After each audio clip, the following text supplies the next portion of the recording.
Hi everyone, good morning. তো সকাল সকাল আমার দিদির মেয়েকে পড়াতে এসছে আমার দাদার ছেলে, তো আমার জ্যাঠাতো দাদার ছেলে। তো এদিকে মা ব্যায়াম করছে, পায়ের ব্যায়াম, যেহেতু মায়ের পায়ে ব্যথা, তো ডাক্তার দেখিয়ে দিয়েছে কীভাবে কী করতে হবে। তারপর দেখো ওরা সন্ধ্যার দিক বেরোলো। গণেশ ঠাকুর হয়েছে এখানে, অনেক কটাই গণেশ ঠাকুর হয়েছে, তো ওরা প্যান্ডেল দেখতে গেছিলো। দিদি আর দিদির মেয়ে ওরা গেছিলো। তো দেখো ঠাকুরটা সুন্দর হয়েছে। আমার শরীরটা ভালো না বলে আমি যেতে পারলাম না, বাট প্রচুর ভিড় হয়েছে আর বেশ বড় করেই পুজো হয়েছে।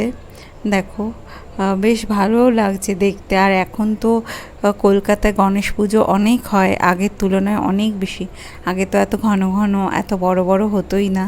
তো দেখতে পাচ্ছ কত ভিড় হয়েছে মানুষের, আর সুন্দর প্যান্ডেলটা করেছে। আর তার সাথে এখানে নাকি প্রসাদও দিচ্ছিল। তো দেখো সবাই কি সুন্দর বসে রয়েছে, ভালো লাগে বেশ। দুর্গাপুজো ফিল আসে, কিন্তু নিজের শরীর খারাপ বলে নিজে বেরোতে পারছি না, আর ঘরে ওই জন্য থাকতে হচ্ছে আমাকে।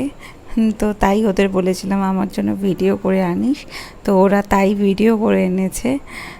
তো দেখো বেশ ভালো, বেশ অনেকটাই ভিড় হয়েছে। তো যাই হোক, তো সবাই দেখো প্রসাদ নিয়ে আসছে।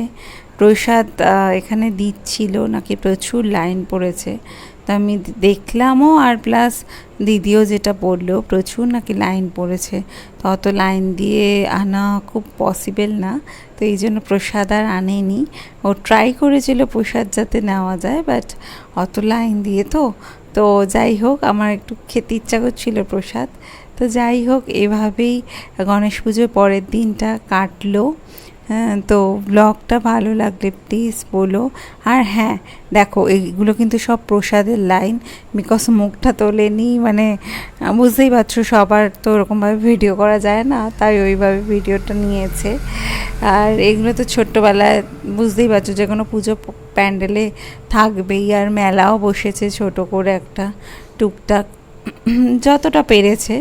আমাদের এখানটায় খুব বড় করেই এই পুজোটা হয়, আর খুব বড় করে ধুমধাম করে পুজো হয়। আর এখানে প্রতিষ্ঠিত ঠাকুরও রয়েছে, তো এই জন্য আরও বড় করে পুজোটা হয়। এমন না যে গণেশ পুজো বলে পার্টিকুলার গণেশ পুজো হচ্ছে না, এখানে প্রতিষ্ঠিত মন্দির রয়েছে।